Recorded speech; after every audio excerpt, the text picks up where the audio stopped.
उपराष्ट्रपती पदाच्या निवडणुकीमध्ये इंडिया आघाडीला मोठा झटका बसलाय। उपराष्ट्रपती पदाच्या निवडणुकीमध्ये इंडिया आघाडीची 14 मतं फुटली आहेत अशी माहिती समोर येते, असा दावा सत्ताधाऱ्यांनी केलाय। शिवसेना उबाठाची 5 मतं तर राष्ट्रवादी काँग्रेस शरदचंद्र पवार पक्षाची 2 मतं फुटली आहेत असं सूत्रांकडून कळतंय। तर राज्यातील महाविकास आघाडीच्या खासदारांनी राज्याच्या माजी राज्यपालांना मत दिल्याचा मोठा दावा खासदार नरेश म्हस्केंनी केलाय।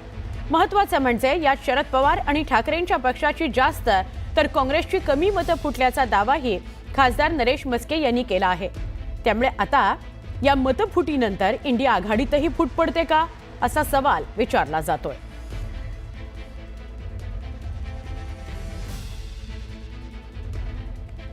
दरम्यान या संदर्भात मुख्यमंत्री देवेंद्र फडणवीस यांनी काय प्रतिक्रिया दिली ती बघूयात।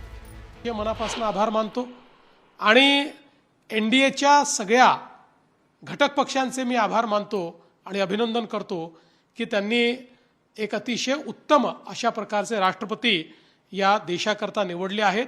मला विश्वास आहे की श्री CP राधाकृष्णनजी यांच्या उपराष्ट्रपती पदाच्या काळामध्ये त्या पदाची गरिमा वाढवण्याचं काम ते निश्चितपणे करतील।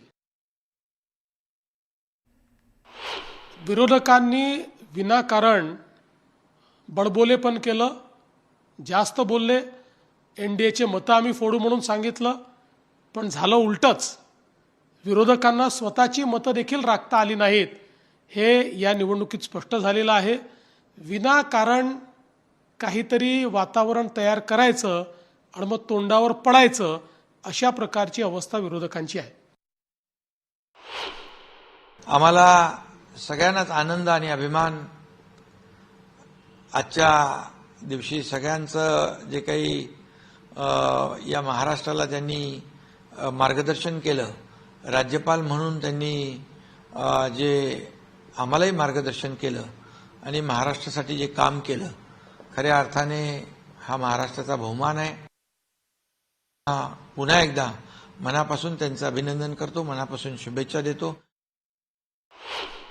मी आदरणीय प्रधानमंत्री नरेंद्र मोदीजी यांचंही अभिनंदन करतो की त्यांनी या देशासाठी केलेलं विकासाचं काम, देशाला पुढे नेण्याचं काम आणि या देशाचा विकास, या सगळ्याच गोष्टी ज्या आहेत या निवडणुकीमध्ये आपल्याला पाहायला मिळाला। अनेक लोकांनी प्रधानमंत्री महोदयांवर देखील विश्वास ठेवला, CP राधाकृष्णनजी यांच्यावर देखील विश्वास ठेवला आणि खासदार डॉक्टर श्रीकांत शिंदे यांना देखील उमेदवार प्रतिनिधी म्हणून एक जबाबदारी या निवडणुकीमध्ये दिली।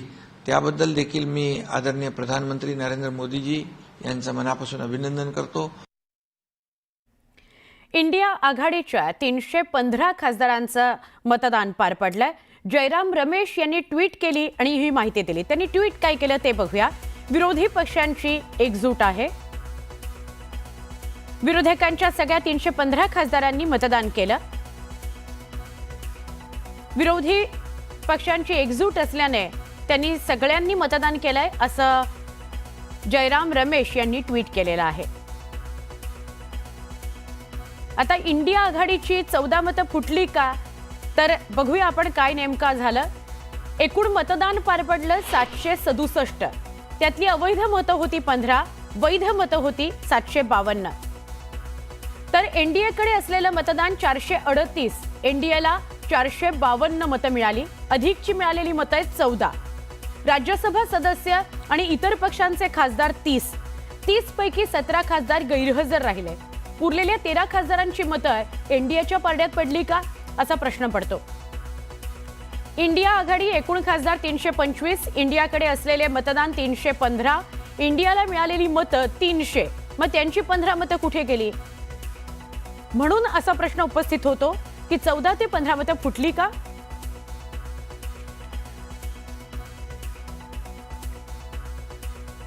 एकूण वैध मतदान किती झालं ते बघतोय आपण। 752 मतदान पार पडलं, त्यापैकी एनडीएकडे असलेली मतं 438 आणि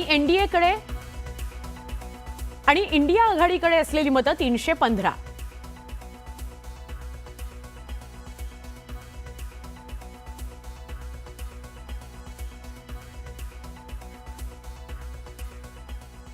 आता बातमी 36 जिल्ह्यांची।